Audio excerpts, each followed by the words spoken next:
Happy Monday, everyone. So, people wanted me to address a lot of what I was talking about with rape culture and spirituality. So, here it is.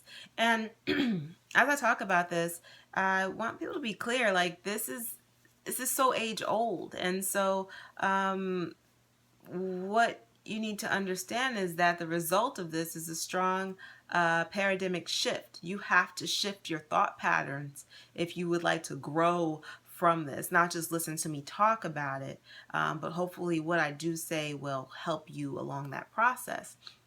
And that's this, that when we're dealing with spirituality, when we're dealing with deities, when we're dealing with entities, when we're dealing with the concept of even the universe or destiny or fate, there's always this idea that you have no power or control over your life trajectory or where you want to go and what you want to fulfill.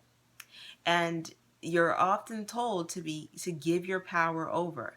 To give it over and be okay with that. And that your desire for divinity or that feeling of divinity essentially opens you up to be overtaken.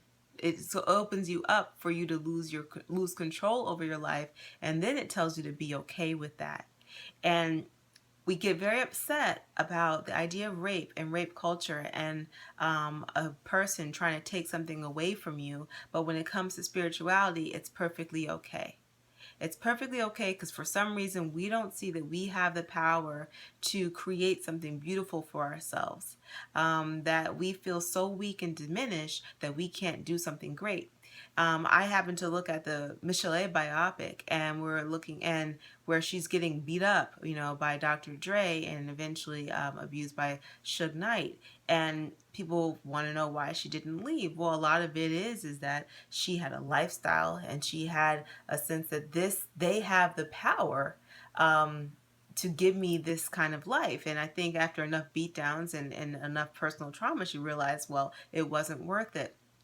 But for us, when it comes to spirituality, and you don't have a person, a human being causing extreme physical harm, but life itself can be hard. We don't want to think of these beautiful deities that we've created to be harmful to us, and we're told to just give it over to them, give it over to the idea of the universe of taking care of you, the angels, the this and the that. And somehow we forget that it's you are the one that can determine all these things for yourself. If you look at the story of a woman who's been battered, if you look at a rape survivor, you actually see that they are the ones that had to pull themselves up and get it together. Now, sure, some of them will say, well, I give the glory to God, and that's their issue. I can't fix that.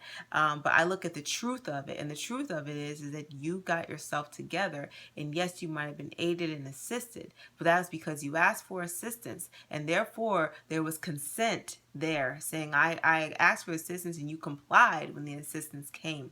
Okay, but what happens in this idea, that rape culture idea within spirituality, is that just because you're interested in some kind of divine aspect, whether if you're dealing with voodoo, you're interested in a deity, sometimes we think that we can now, just that interest is reason for Oya to come in and have sex with you in your dream, and then this is now you will reap the rewards of all of her gifts of being the great merchant of all the wonderful things that Oya is going to bring to you.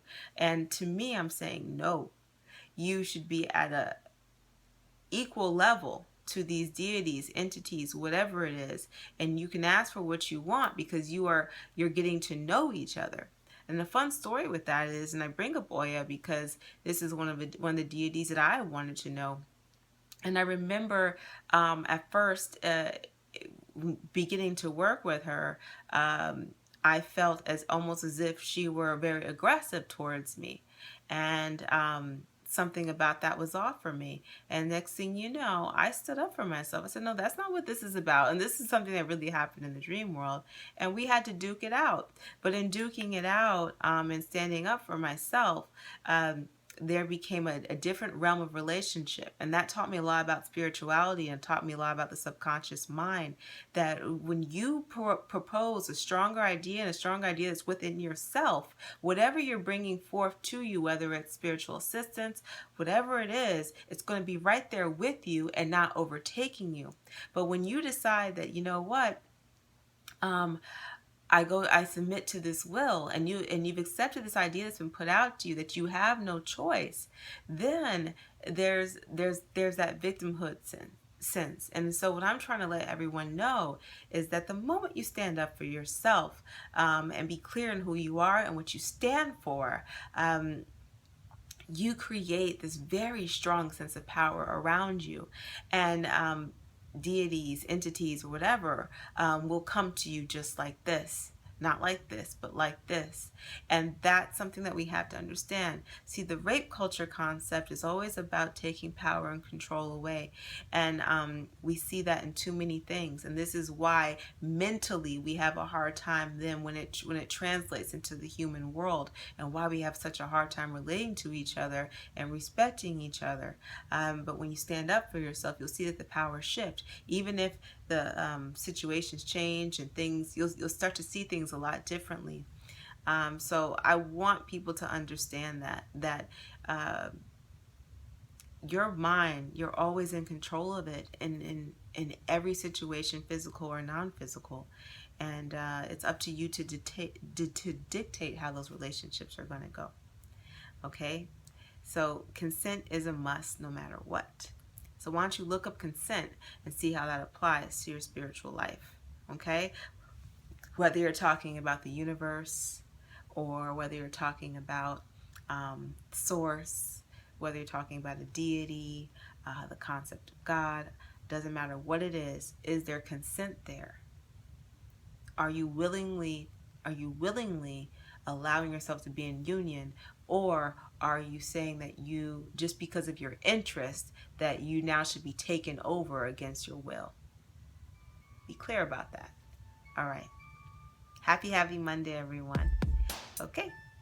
I'll see you next week.